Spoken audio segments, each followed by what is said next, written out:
Cabinet will happen soon. Whenever I was being called, I will go. They are very busy with this other work. Everything is on cards. We will do it. Sir, how do you see the developments which are happening? Today, the country is on a crossroad. The future of the students and the youngsters of this country is in a big dilemma. We never expected that such a very already more than hundreds of papers have been leaked. Hundreds and more there. We should be very cautious.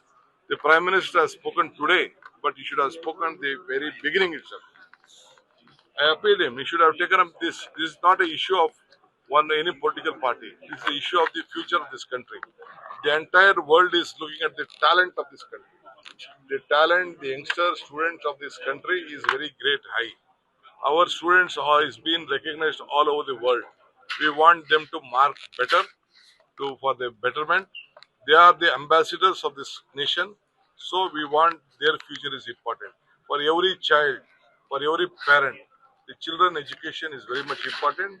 Their life is very, very important. It is the duty of every government to work in a transparent model and give them the best quality education and see that the exams, whatever is being conducted, should be transparent and the culprit should be taken into accountability and there should be responsible. Is government trying to safeguard Dharmendra Pradhan? There is no question. There is no question of safeguarding anyone. All heads shall to go. ನಾವೆಲ್ಲ ನಮ್ಮ ಮಕ್ಕಳ ಭವಿಷ್ಯದ ಬಗ್ಗೆ ನಾವು ಪ್ರತಿಯೊಬ್ಬರು ಕೂಡ ಚಿಂತೆ ಮಾಡ್ತೀವಿ. ಸುಮಾರು 100ಕ್ಕೂ ಹೆಚ್ಚು ಸಂದರ್ಭದಲ್ಲಿ ಪೇಪರ್ ಲೀಕ್ ಆಗಿದೆ. ಈಗ ಇಡೀ ದೇಶದ ಯುವಕರು ಮತ್ತು ಇಡೀ ವಿಶ್ವ ನಮ್ಮ ಭಾರತದ ಯುವಕರ ಭವಿಷ್ಯದ ಬಗ್ಗೆ ಯೋಚನೆ ಮಾಡ್ತಾ ಇದ್ದಾರೆ. ಯಾಕೆಂದ್ರೆ ಇದು ಭಾರತ ಟ್ಯಾಲೆಂಟ್ ಹಬ್. ನಮ್ಮ ಟ್ಯಾಲೆಂಟ್ ಇರೋದು ನಮ್ಮ ಭಾರತದಲ್ಲಿ. ನಮ್ಮಲ್ಲಿರುವಂತಹ ಟ್ಯಾಲೆಂಟ್ ಇಡೀ ಪ್ರಪಂಚದಲ್ಲಿ ಎಲ್ಲೂ ಇಲ್ಲ ಅನ್ನೋದು ಎಲ್ಲರೂ ಕೂಡ ಒಪ್ಕೊಳ್ತಾರೆ. ಅಂತ ಸಂದರ್ಭದಲ್ಲಿ ಕ್ವಾಲಿಟಿ ನಾವು ಮೇಂಟೈನ್ ಮಾಡಲಿಲ್ಲ ಅಂದ್ರೆ, ಈ ರೀತಿ ಪೇಪರ್ ಲೀಕ್ಗಳು ಆಯ್ತು ಅಂತಂದ್ರೆ, ಇದಕ್ಕೆ ಯಾರು ಜವಾಬ್ದಾರಿ ತೆಗೆದುಕೊಳ್ಳಿಲ್ಲ ಅಂತಂದ್ರೆ ಯಾರು ಹೊಣೆ? ಇದು ಪ್ರತಿಭಟನೆಯನ್ನ ತಮ್ಮ ಸ್ವಂತ ಇಚ್ಛೆಯಿಂದ ಮಕ್ಕಳ ಭವಿಷ್ಯಕ್ಕೆ ಹಾಳಾಗ್ತಾ ಇದೆ ಅಂತ ಹೊರಟಿದ್ದಾರೆ. ಇದು ಪ್ರಜಾಪ್ರಭುತ್ವ ವ್ಯವಸ್ಥೆಯಲ್ಲಿ ಪ್ರತಿಭಟನೆ ಮಾಡೋದು ಎಲ್ಲರ ಹಕ್ಕು, ಎಲ್ಲಾ ಪಾರ್ಟಿಯವ್ರದ್ದು ಹಕ್ಕು, ಎಲ್ಲಾ ಯುವಕರದ್ದು ಹಕ್ಕು. ಸೊ ಅವ್ರ ಮೇಲೆ ಏನ್ ಈ ರೀತಿ ಲಾಠಿ ಚಾರ್ಜ್ ಮಾಡಿ ತೊಂದರೆ ಕೊಟ್ಟು ಅವ್ರಿಗೆ ಎಲ್ಲಾ ಟಿವಿಗಳ ಚಾನೆಲ್ಗಳಲ್ಲೂ ಕೂಡ ಎಲ್ಲಾ ಧಮಕಿ ಹಾಕಿ ಏನು ತೋರಿಸದೇ ಇದ್ದಂಗೆ ಮಾಡಿ, ಪಾಪ ಎಲ್ಲೆಲ್ಲಿ ಅವ್ರವ್ರು ವಿಡಿಯೋ ಮಾಡ್ಕೊಂಡಿದ್ರು ಅದನ್ನ ಹಾಕಿದ್ದಾರೆ. ಯೂಟ್ಯೂಬ್ಗಳಲ್ಲಿ ಬಂದಿದೆ, ಅದು ಈಚೆ ಬಂದಿದೆ. ಬಟ್ ಯಾರು ಮೀಡಿಯಾನವರು, ಪ್ರಜಾಪ್ರಭುತ್ವ ವ್ಯವಸ್ಥೆಯಲ್ಲಿ ಮೀಡಿಯಾ ನಾವು ಶಾಸಕಾಂಗ, ನ್ಯಾಯಾಂಗ, ಪತ್ರಿಕಾರಂಗ, ಕಾರ್ಯಾಂಗ ಅಂತ 4 ಪಿಲ್ಲರ್ಸ್ ಅಂತ ಕರಿತೀವಿ. ಅವ್ರು ಯಾರಿಗೂ ಕೂಡ ಅಲ್ಲಿ ಹತ್ರ ಬರಕ್ಕೆ ಬಿಟ್ಟಿಲ್ಲ. ಪ್ರಜಾಪ್ರಭುತ್ವದ ವ್ಯವಸ್ಥೆಯಲ್ಲಿ ನೀವು ಮಾಧ್ಯಮದವ್ರು ಏನ್ ಮಾಡ್ತಾ ಇದ್ರು? ಯಾಕಿದನ್ನ ಪ್ರತಿಭಟನೆ ಹೇಳಿಲ್ಲ? ಮಾಧ್ಯಮದವ್ರದ್ದು ತಪ್ಪಿದೆ. ಅವ್ರು ಹೇಳಿರ್ಬೋದು. ನಿಮ್ದೇ ಆದಂತ ಇದನ್ನ ಸೋಷಿಯಲ್ ಮೀಡಿಯಾಲಿ ಬಂದ ಮೇಲೆ ಆಮೇಲೆ ಕೆಲವು ಮಾಧ್ಯಮದವರು ಇದನ್ನ ಪಿಕಪ್ ಮಾಡ್ತಾ ಇದ್ದಾರೆ.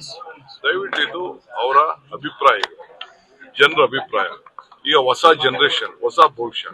ಸೊ ಈ ಪ್ರತಿಭಟನೆಯನ್ನು ನಾವು ಕೂಡ ಮಾಡಿದೀವಿ, ನಾವು ಬೆಂಬಲ ವ್ಯಕ್ತಪಡಿಸ್ತಾ ಇದೀವಿ, ನಾವು ಭಾಗಿಯಾಗ್ತಾ ಇದೀವಿ. ನಿನ್ನೆ ಏನು ಘಟನೆ ನಡೆದಿದೆ, ನಾನು ಸರಿ ಅಂತ ನಾನು ಹೇಳುದಿಲ್ಲ. ಬಟ್ ಬಿಜೆಪಿಯವರು ಹಿಂದೆ ಏನೇನ್ ನಡೆದಿತ್ತು ಅಂತ ಲೆಕ್ಕ ಇಟ್ಕೊಳ್ಬೇಕು. ಹಿಂದೆ ಎಲ್ಲೆಲ್ಲಿ ರೈಫಲ್ ಸಿಕ್ತು, ಎಲ್ಲೆಲ್ಲಿ ಲಾಠಿ, ಇದು ಕತ್ತಿ, ಲಾಂಗು, ಮಚ್ಚು ಸಿಕ್ತು, ಪೊನ್ನಂಪೇಟೆ ಶಾಲೆ ಪಕ್ಕದಲ್ಲಿ ಏನಾಯ್ತು, ಇವೆಲ್ಲ ಕೂಡ ರೈಫಲ್ಗಳು ಸಿಕ್ಕಿದ್ದು, ಇವೆಲ್ಲ ಕೂಡ ನಿಮ್ದು ಎಲ್ಲ ಹಿಸ್ಟ್ರಿಗಳೆಲ್ಲ ಇದೆ. ನಾನು ಅದೆಲ್ಲ ಕರೆಕ್ಟು ಅಂತ ಹೇಳುದಿಲ್ಲ. ಇಲ್ಲ ಯಾರೋ ಮೊಟ್ಟೆ ಹೊಡೆದು ಕರೆಕ್ಟು ಅಂತ ನಾನು ಹೇಳುದಿಲ್ಲ. ಮೊಟ್ಟೆ ಹೊಡೆದು ಕರೆಕ್ಟು ಅಂತ ನಾವು ಹೇಳುದಿಲ್ಲ. ಕಾನೂನು ರೀತಿ ಏನ್ ಕ್ರಮ ಕೈಗೊಳ್ಬೇಕು ನಮ್ಮ ಹೋಮ್ ಮಿನಿಸ್ಟರ್ ಆಗ್ಲೇ ತಿಳಿಸಿದ್ದಾರೆ. ಯಾರೋ ಒಬ್ಬರ ಮೇಲೆ ಮಾಡುತ್ತಲೇ ಇಲ್ಲ. ಪ್ರಜಾಪ್ರಭುತ್ವದ ಹಕ್ಕಿರ್ತದೆ. ನಮ್ಮ ಆಫೀಸ್ ಬರೋದಕ್ಕೆ ನಾವೇನು ಕಾನೂನಲ್ಲಿ ಅವಕಾಶ ಇದ್ರೆ ಬೇಕಾದ್ರೆ ಬಂದು ಏನ್ ಬೇಕಾದ್ರು ಮಾಡ್ಲಿ. ಇವೆಲ್ಲ ನಡೆದಿದೆ, ಇವೆಲ್ಲ ಬೇಕಾದಷ್ಟು ಪ್ರತಿಭಟನೆ ನಡೆದಿದೆ. ಬಟ್ ನೀವು ಕೂಡ ಅರ್ಥ ಮಾಡ್ಕೊಳ್ಬೇಕು, ಇದು ದೇಶದ ಯುವಕರ ಭವಿಷ್ಯ, ಯುವ ಧ್ವನಿ ಇದು. ನಾವು ಇದಕ್ಕೆ ಅವ್ರು ಯಾರಿಗೂ, ನಿಮ್ಮ ಮಕ್ಕಳೇ ಅಲ್ಲಿ ವಿದ್ಯಾಭ್ಯಾಸ ಮಾಡ್ತಾ ಇದ್ದಾರೆ, ನಿಮ್ಮ ಮಕ್ಕಳಿಗೆ ಭವಿಷ್ಯಕ್ಕೆ ಹಾಳಾಗ್ತಾ ಇದೆ. ಯಾಕೆ ಮುಚ್ಕೊಳ್ತಾ ಇದ್ದೀರಾ? ಒಪ್ಕೊಳ್ಳಿ. ರಾಜೀನಾಮೆ ಕೊಡೋದ್ರಲ್ಲಿ ಏನ್ ತಪ್ಪಿದೆ? ಒಬ್ಬ ರಾಜೀನಾಮೆ ಕೊಟ್ಬಿಟ್ರೆ ಏನಾಗೋಗ್ತದೆ? ಪಾರ್ಲಿಮೆಂಟ್ ಅಲ್ಲಿ ಚರ್ಚೆ ಆಗ್ಲಿ, ಇವೆಲ್ಲ ಕೂಡ ಚರ್ಚೆ ಆಗ್ಬೇಕಿದೆ. ಪ್ರಜಾಪ್ರಭುತ್ವ ವ್ಯವಸ್ಥೆಯಲ್ಲಿ ಎಲ್ಲ ಕೂಡ ಆಗ್ಬೇಕು. ನಾವು ನಿಮ್ಗೂ ಎಷ್ಟೋ ಸಂದರ್ಭದಲ್ಲಿ ಟೀಕೆ ಬೇಡ ಅಂತ ಹೇಳ್ತೀವ. ಟೀಕೆ ಮಾಡ್ಬೇಕು. ಟೀಕೆ ಮಾಡಿದ್ರೆ ನಾವು ತಿದ್ಕೊಳ್ತೀವಿ. ನಾವು ಟೀಕೆ ಮಾಡಿದಾಗ ನೀವು ತಿದ್ಕೋಬೇಕು. ಇದು ವ್ಯವಸ್ಥೆ. ಇದು ನನ್ನ ಅಭಿಪ್ರಾಯ. Sir, English, please. On English, sir. ರಾಜ್ಯದಲ್ಲಿ ಕೊತ್ವಾಲ್ ಆಡಳಿತ ನಡೀತಾ ಇದೆ ಅನ್ನುವಂತ ಆರೋಪವನ್ನು ಮಾಡಿದ್ದಾರೆ. ಗಾಂಧಿ ಪ್ರತಿಮೆಯನ್ನು protest ಮಾಡ್ತಾರೆ ಸರ್. ಅವ್ರ ಖುಷಿಗೆ ಏನ್ ಬೇಕಾದ್ರೂ ಮಾತಾಡ್ಲಿ, ಹೆಂಗ್ ಬೇಕಾದ್ರೂ ಮಾತಾಡ್ಕೊಳ್ಳಿ. ನಾನು ಈ ಸ್ಥಾನಕ್ಕೆ ಬರ್ಬೇಕಾದ್ರೆ ಒಬ್ಬ ವಿದ್ಯಾರ್ಥಿ ನಾಯಕನಿಂದ ಹಳ್ಳಿಲಿ ಹುಟ್ಟೊಬ್ಬ ಮಗ, ಅಲ್ಲಿಂದ ಬಂದು ಇಲ್ಲಿವರೆಗೂ ನಾನು ಬೆಳೆದಿದ್ದೀನಿ. ಎಷ್ಟು ಪರಿಶುದ್ಧವಾದಂತ ರಾಜಕಾರಣ ಮಾಡ್ತಾ ಇದ್ದೀನಿ, ಪರಿಶುದ್ಧವಾದಂತ ಆಳ್ತ ಕೊಡ್ತಾ ಇದ್ದೀನಿ. ಅದನ್ನ ಅವ್ರ ಕೈಲಿ ಸಹಿಸ್ಕೊಳಕ್ ಆಗ್ಲಿಲ್ಲ ಅಂದ್ರೆ ಅವ್ರು ಬಿಟ್ಟಿದ್ರು.